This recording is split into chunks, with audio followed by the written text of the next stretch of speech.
सबसे पहले दोस्तों आपको हम वेतन दिखाते हैं कि किस पोस्ट में कितना वेतन है। ध्यान दीजिएगा यहाँ पर। जय हिंद दोस्तों, देखिए आप लोगों के लिए एक बहुत ही बड़ी खुशखबरी निकल के आ गया है कि इंडिया पोस्ट यानी भारतीय डाक विभाग में दोस्तों बम्पर पदों पर वैकेंसी निकल के आ गया है। सबसे पहले आप अप्लाई डेट देख लीजिए, 10 नवंबर 2023 से ऑनलाइन चालू है, 9 दिसंबर 2023 इसका लास्ट डेट है। अप्लाई डेट मैंने आपको यहां पर दिखा दिया। अभी हम आपको नोटिफिकेशन भी दिखाएंगे, सारा A to Z डिटेल में समझाएंगे। ध्यान दीजिए, इस पे 10th लेवल का भी वैकेंसी है, 12th लेवल का भी वैकेंसी है और ग्रेजुएशन लेवल का भी वैकेंसी है।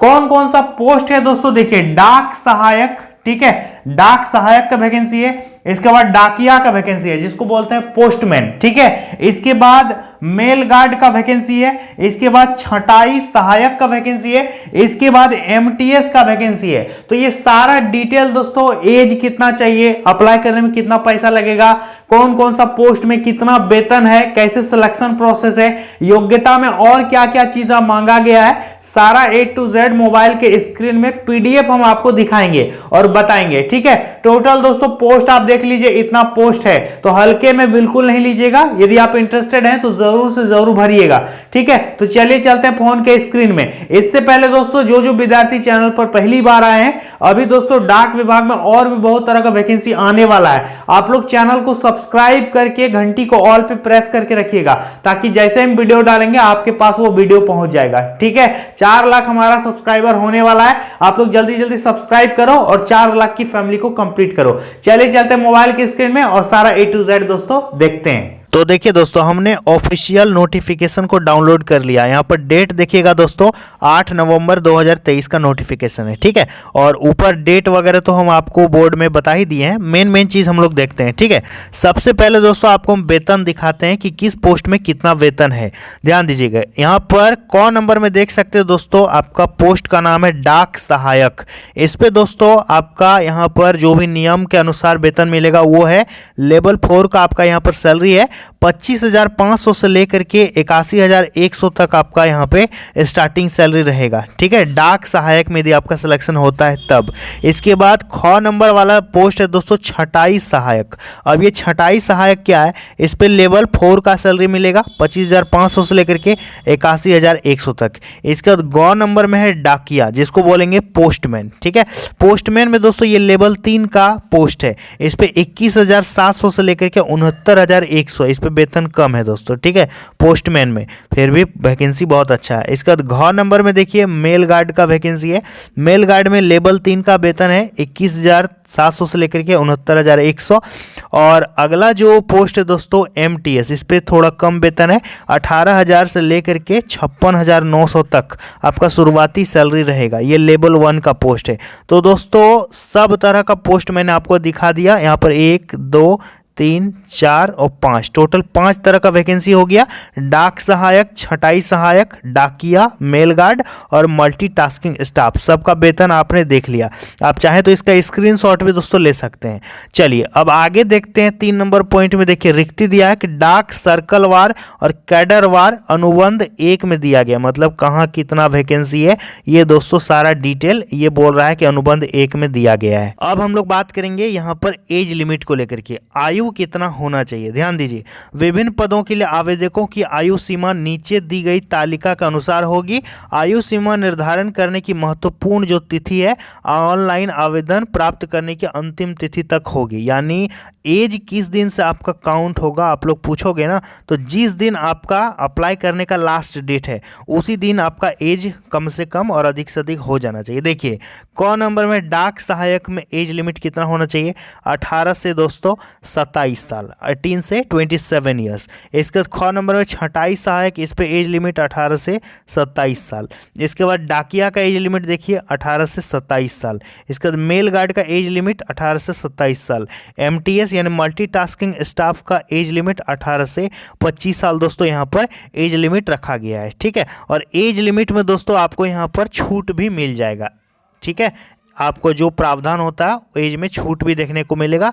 OBC और SC ST को दोस्तों एज में छूट यहाँ पर दे दिया जाएगा। देख सकते हैं यहाँ पर लिखा है 5 वर्ष और 10 वर्ष का दोस्तों छूट दोस्तों यहाँ पर आपको मिल जाएगा।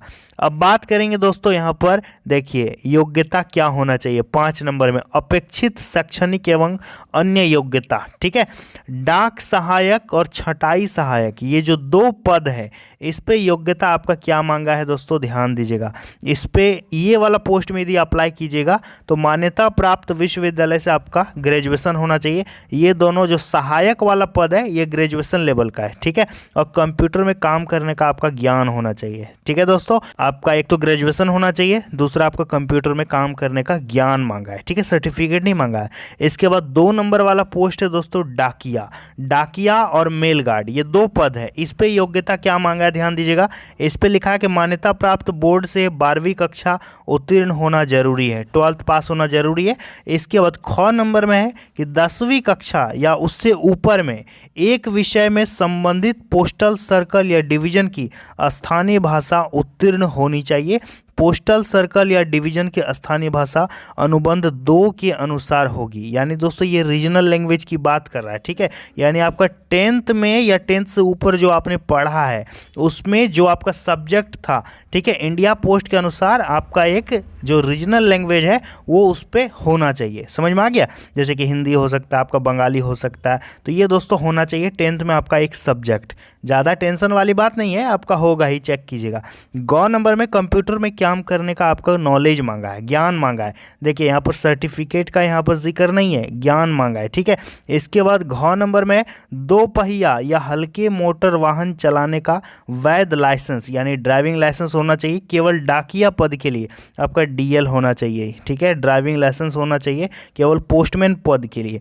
बेंचमार्क विकलांगता वाले व्यक्तियों को लाइसेंस रखने से छूट दी गई है। ठीक है, अब यहाँ पर नोट में दोस्तों देख सकते क्या लिखा है, संबंधित पोस्टल सर्कल या डिवीजन की स्थानीय भाषा का ज्ञान न रखने वाला व्यक्ति भी नियुक्ति के लिए पात्र होगा। हालांकि नियुक्ति के बाद ऐसे व्यक्ति को संबंधित डाक सर्कल द्वारा दिए गए तरीके से आयोजित किए जाने वाले स्थानीय परीक्षा जो भाषा का है वो उस पर उत्तीर्ण होगा। और दोस्तों आगे यहाँ पर बता रहा है कि परीक्षा पूरी करने के लिए ऐसी स्थानीय भाषा परीक्षा उत्तीर्ण करना एक पूर्व शर्त होगा। ठीक है दोस्तों, ये डीएल के बारे में बता रहा है, ये लैंग्वेज के बारे में बता रहा है, तो आप इसको नोटिफिकेशन में पढ़ सकते हैं। अब यहाँ पर देख सकते हैं जो मल्टीटास्किंग स्टाफ वाला पोस्ट है जिसको बोलते हैं MTS, इस पे दोस्तों योग्यता क्या मांगा है, इस पे मांगा है मान्यता प्राप्त बोर्ड से 10वीं कक्षा आपका उत्तीर्ण होना चाहिए, 10th पास आपका दोस्तों होना चाहिए। ठीक है, तब आप इसके लिए अप्लाई कर सकते हैं। समझ में आ गया। अब दोस्तों सवाल है कि आप इसका अप्लाई कैसे कीजिएगा। देखिए आवेदन कैसे करें, यहाँ पर लिखा है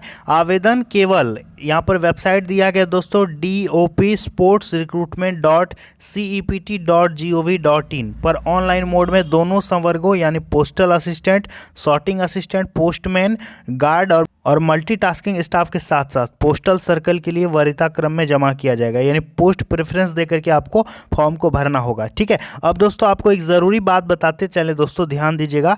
ये जो वैकेंसी निकाला गया है दोस्तों ये स्पोर्ट कोटा के अंतर्गत निकाला गया है। ठीक है, स्पोर्ट कोटा का अंतर्गत क्या है दोस्तों, यहाँ पर देखिए मेधावी खिलाड़ियों की नियुक्ति के लिए अर्हता प्राप्त खेलों की सूची। यहाँ पर दोस्तों आपको जितना 64-65 प्रकार का यहाँ पर गेम का सूची है, जैसे कि आप देख सकते हैं यहाँ पर खेलकूद का नाम है, तीरंदाज है, ठीक है, बैडमिंटन है, बास्केटबॉल है, पूल है, शतरंज, चेस है, साइकिल चलाना है और बाड़ लगाना है, ठीक है, बेसबॉल है, मुक्केबाजी है, गोल्फ है, क्रिकेट है, हॉकी है। तो यहाँ पर जितना भी तरह का 65 प्रकार का जो गेम का यहाँ पर नाम दिया गया है, यदि इन सारे गेम्स में से किसी एक में, ठीक है, योगासन भी है, आपका गेम का सर्टिफिकेट है, स्पोर्ट्स सर्टिफिकेट है, तो आप इस वैकेंसी के लिए एलिजिबल है। ये स्पोर्ट कोटा के लिए दोस्तों वैकेंसी यहाँ पर निकाला गया। यहाँ पर देख सकते हैं खिलाड़ियों की भर्ती के लिए पात्रता के आधार पर प्रमाण पत्र प्रदान करने में सक्षम प्राधिकारियों की सूची यहाँ पर देख सकते हैं, क्रमांक 1, 2 सारा दिया है। अंतर्राष्ट्रीय प्रतियोगिता, यदि आपका इंटरनेशनल कंपटीशन है तो संबंधित खेल के राष्ट्रीय महासंघ के सचिव, ठीक है, ये प्रदान कर रहा है। आगे लिखा है जिसमें प्रमाण पत्र प्रदान किया जाना है। ठीक है, तो दोस्तों स्पोर्ट कोटा के यदि आप स्टूडेंट हैं तो आपको अच्छा से ये सारा चीज़ समझ में आ रहा होगा। तो दोस्तों यहाँ पर चयन का विधि विधि भी दिया गया है कि कैसे यहाँ पर सिलेक्शन होगा। चयन का विधि देखिए, ऐसे उम्मीदवार जो पैरा यहाँ पर 4, 5, 6, 7 की को पूरा करते हैं और पैरा 8 में उल्लिखित प्राधिकारी द्वारा जारी निर्धारित प्रपत्र में प्रमाण पत्र रखते हैं, वे कैडर पोस्टल सर्कल के लिए उनकी प्राथमिकता के अनुसार एवं प्रत्येक कैडर के लिए अधिसूचित रिक्तियों की संख्या की सीमा के अनुसार अनंतिम योग्यता सूची में शामिल होने के लिए पात्र होंगे। ठीक है, और अंतरिम मेरिट सूची केवल ऑनलाइन आवेदन पोर्टल में प्रदान की गई जानकारी के आधार पर तैयार की जाएगी। ठीक है, यहाँ पर मेरिट लिस्ट बनाएगा। अंतरिम मेरिट सूची तैयार करने से पहले ऑफलाइन मोड में कोई अतिरिक्त जानकारी विचार नहीं किया जाएगा।